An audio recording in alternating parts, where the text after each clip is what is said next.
el año 2013, ante la situación cada vez más preocupante de conservación de muchos de los ciprínidos endémicos de nuestra cuenca, del río Duero, la Confederación Hidrográfica del Duero se animó a presentar un proyecto LIFE, denominado LIFE Ciprive, que trataba precisamente de la conservación tanto de estos endemismos de ciprínidos como de la conservación de los hábitats. El proyecto LIFE Ciprive, con un presupuesto aproximado de 2,5 millones de euros y con una duración de 4 años, se centraba principalmente en medidas encaminadas a la conservación de los hábitats y fundamentalmente a la mejora de la conectividad longitudinal de los ríos, pensando y creyendo que buena parte de la degradación de nuestros ríos era debida fundamentalmente al grado de segmentación que sufren estos ríos debido a la gran presencia de obstáculos transversales. El área de actuación del proyecto LIFE Ciprive se centra en el suroeste de la provincia de Salamanca, que abarca una buena parte de las cuencas del río Huebra, Águeda, Yeltes, pero también se centra en una parte muy particular de la cuenca del Tajo, que es el río del Cuerpo del Hombre y de la Laguna. El motivo de haber elegido esta zona es porque aquí encontramos la mayor parte de los endemismos presentes y en particular algunos endemismos como es la sarda salmantina, es un endemismo a nivel mundial exclusiva de esta zona. Se trata en la gran mayor parte de ríos que no son regulados, son ríos de la zona sur del Duero que además están muy expuestos a los cambios que estamos padeciendo en los últimos años debido al cambio climático. Y por tanto también nos parecía de mucho interés introducir esta variable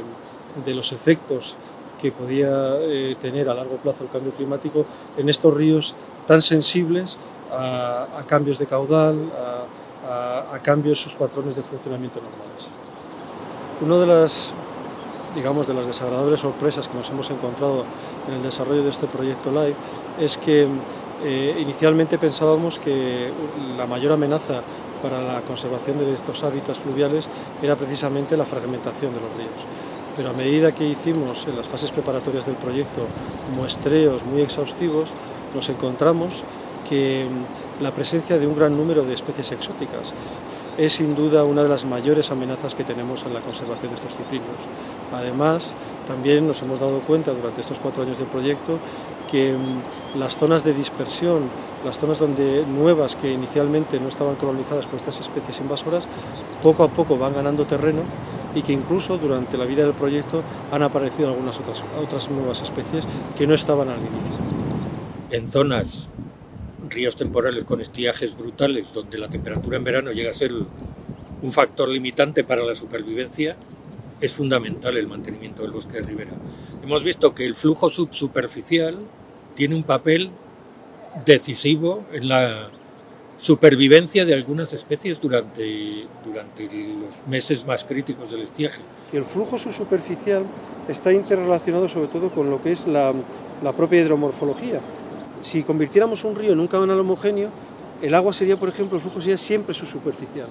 Y entonces no habría posibilidad de que los bichos pudieran alimentarse. Pero si de repente hay un árbol caído, hay algo, y de repente en ese momento el río en una curva erosiona, genera una poza. Y en esa poza se produce la surgencia del flujo subsuperficial de aguas arriba. Entonces es clave en todos estos ríos mantener la hidromorfología. El río en invierno es uno y el río en verano es otro, y el verano es el punto de inflexión y desde el punto de vista de cambio climático es o aguantas o mueres, y en algunos tramos es para siempre. Lo que es crítico para la supervivencia de estas especies, especialmente para las más extremófilas y las que están más en peligro de extinción en la zona, la sarda salmantina, la colmilleja del Alagón, es mantener esos equilibrios en verano, y para eso recuperar la naturalidad del río todo lo que sea posible es fundamental.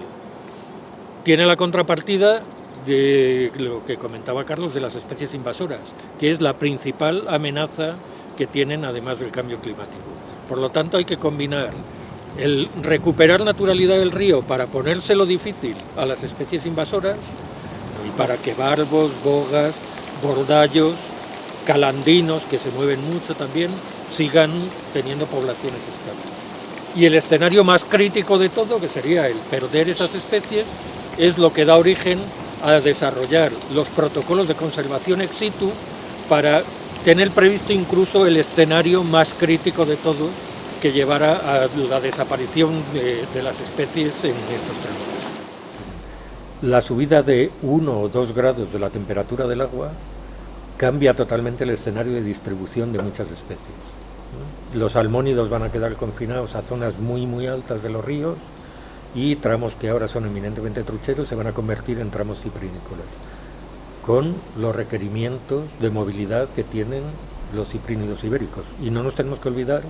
que los ciprínidos ibéricos son el mayor patrimonio desde el punto de vista de biodiversidad que tiene la península ibérica, con el índice de endemismos más alto de todos los grupos zoológicos. Proyectos como el iCipriver son muy importantes porque estamos trabajando con el grupo más olvidado de la fauna ibérica. Y yo creo que aquí el lema ese de que solo se valora lo que se conoce y solo se conserva lo que se valora es fundamental. Por lo tanto, si queremos hablar de biología de la conservación, o somos capaces de contarlo y de transmitir esa importancia a la sociedad, o estamos fracasando de partida. Yo creo que ahora lo que nos corresponde dentro del post-life del Cipriver es precisamente implementar toda una serie de medidas que hagamos que estos ríos sean más resilientes pues, a esos cambios, a ese nuevo escenario que seguramente venga con el cambio climático y que aparentemente no va a ser mejor, sino todo lo contrario, peor.